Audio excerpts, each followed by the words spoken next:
आप में से कई लोगों को पता होगा कि महाप्रभु जगन्नाथ जी 15 दिन के लिए बीमार क्यों होते हैं। माधवदास भक्त थे ठाकुर जी के, उनको अतिसार का रोग हो गया, पेट का एक रोग हो गया था, रोज मंदिर जाते थे।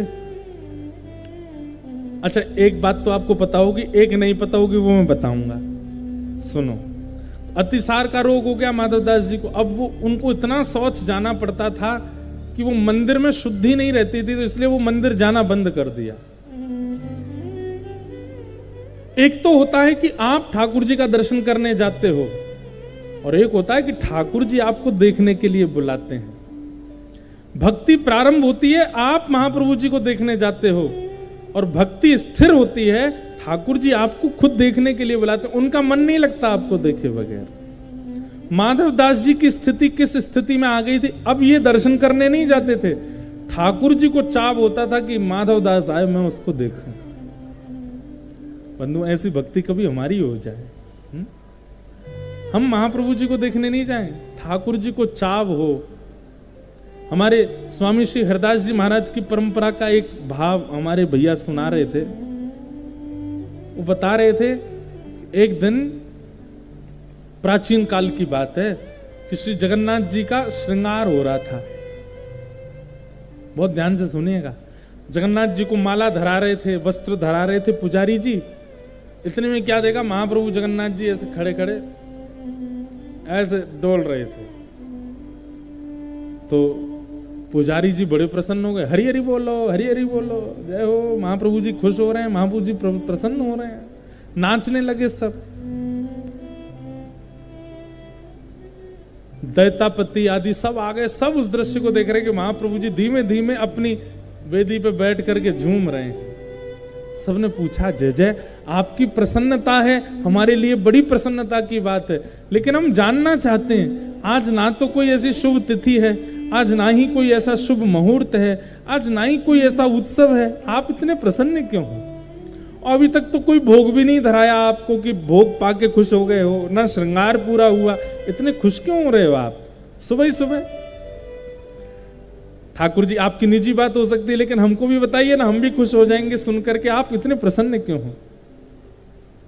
ठाकुर जी कहते हैं, आज वृंदावन से 20-25 लोगों की टोली मेरे दर्शन के लिए निकली है,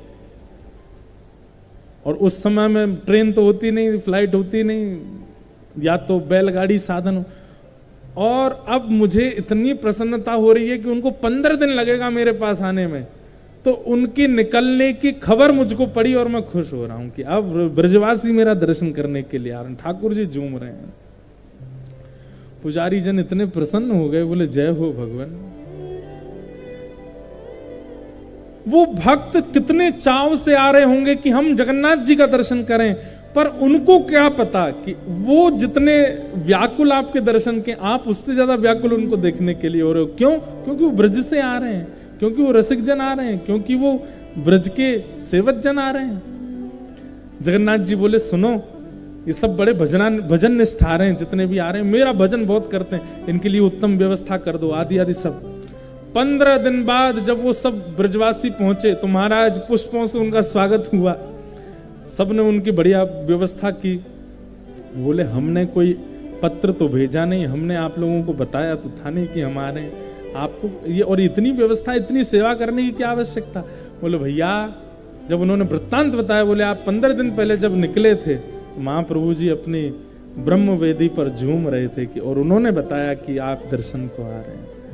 इतने प्रसन्न हो गए वो रसिक जन। बोले, भैया, और जगह तो सुनोगे हो कि भक्त दर्शन करवे जावे, लेकिन आज पहली बार सुनी कि भक्त के दर्शन के काजे महाप्रभु जी उत्सुक हो रहे हैं। हमारी भक्ति ऐसी हो जाए,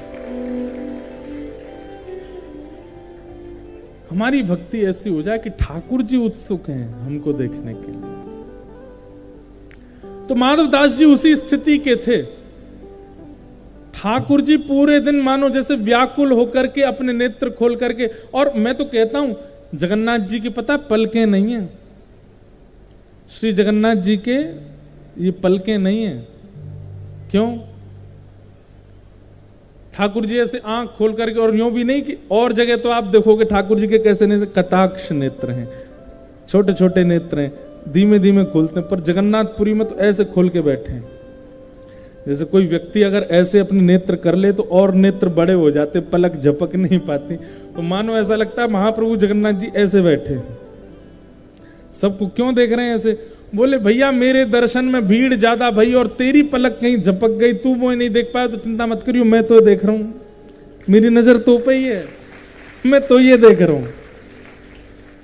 और अकेले नहीं खड़े, बगल में तुम भी खोलो अपनी आंख। तो सुभद्रा जी ने भी खोल ली, बलभद्र जी ने भी खोल ली। बोले ये दोनों क्यों खोल के बैठे हैं?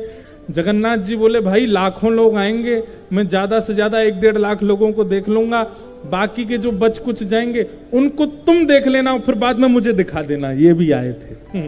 इसलिए बलभद्र जी सुभद्रा जी भी ऐसे बैठे हैं, ऐसे जगन्नाथ जी हमारे ऐसे बैठे हैं। पलक है ही नहीं है, झपकते ही नहीं है कभी। जब रात में बड़ श्रृंगार होता है जगन्नाथ जी का पुष्पों का, तब पलक धराई जाती है जगन्नाथ जी को कि अब ठाकुर जी शयन का समय आ गया, अब नेत्र बंद करो, तब पलक धराते, नहीं तो पलक है ही नहीं जगन्नाथ जी के।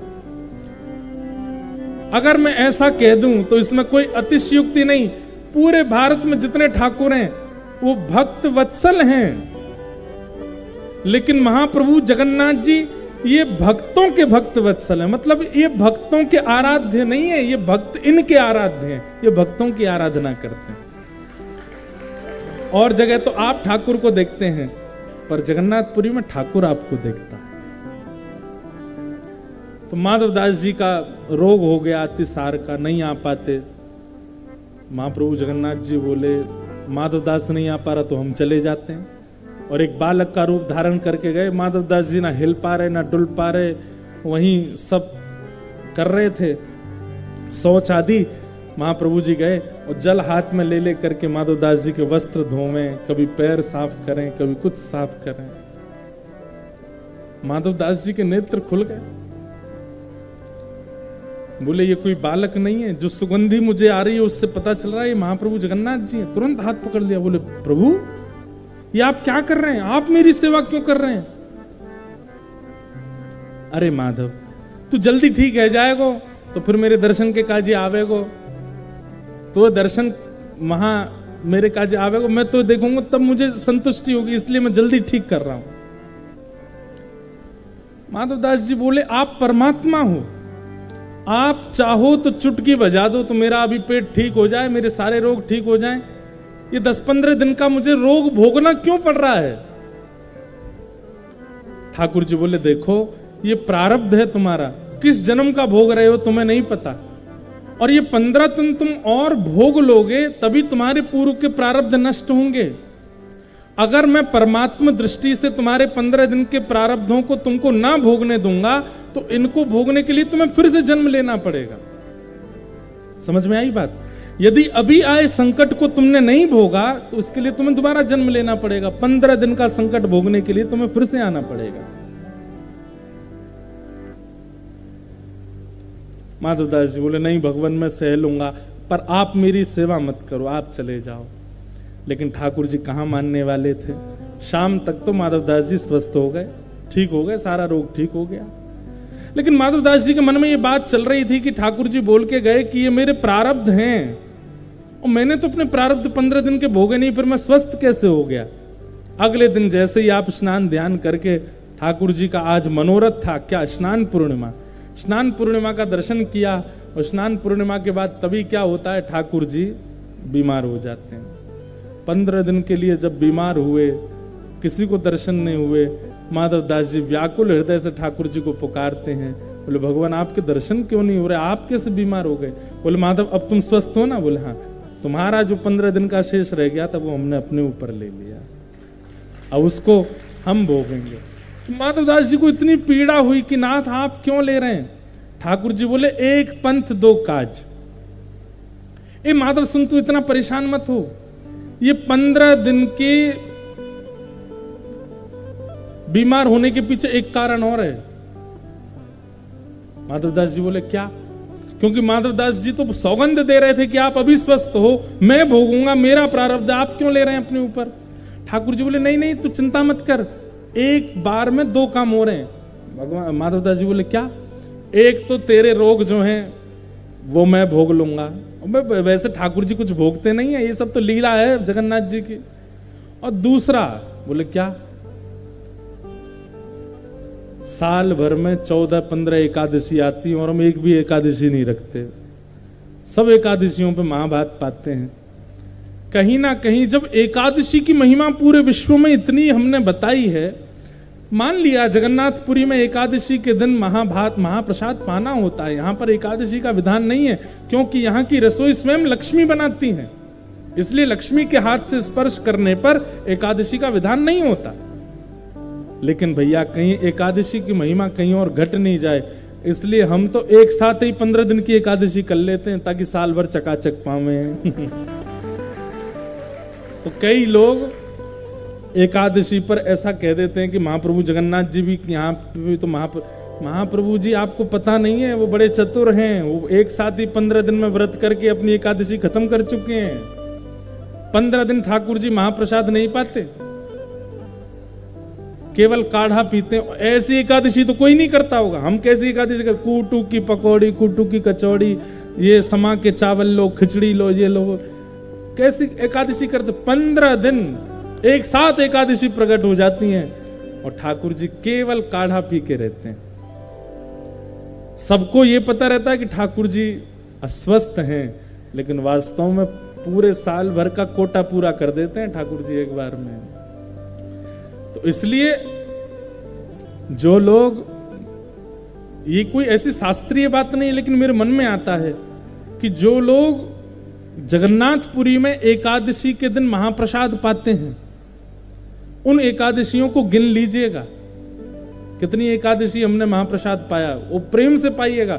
और जब ठाकुर जी स्नान पूर्णिमा के बाद 15 दिन के लिए बीमार होते हैं, उतने दिन का व्रत आप भी किया करो।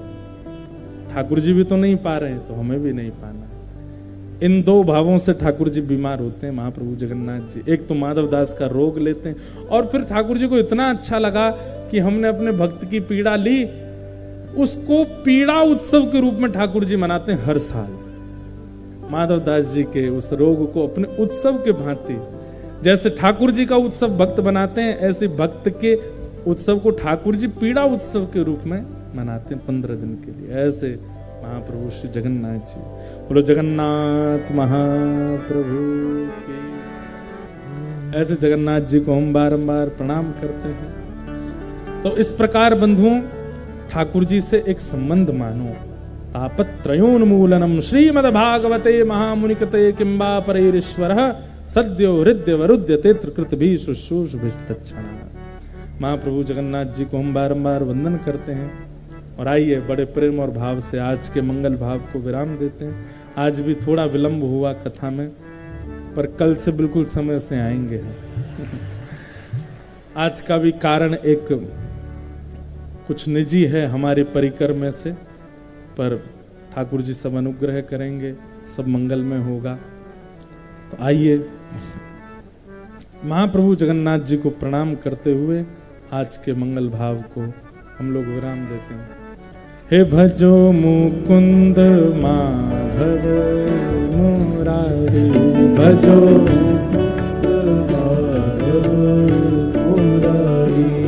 भजो मुकुंद माधव मुरारी, भजो मुकुंद माधव मुरारी।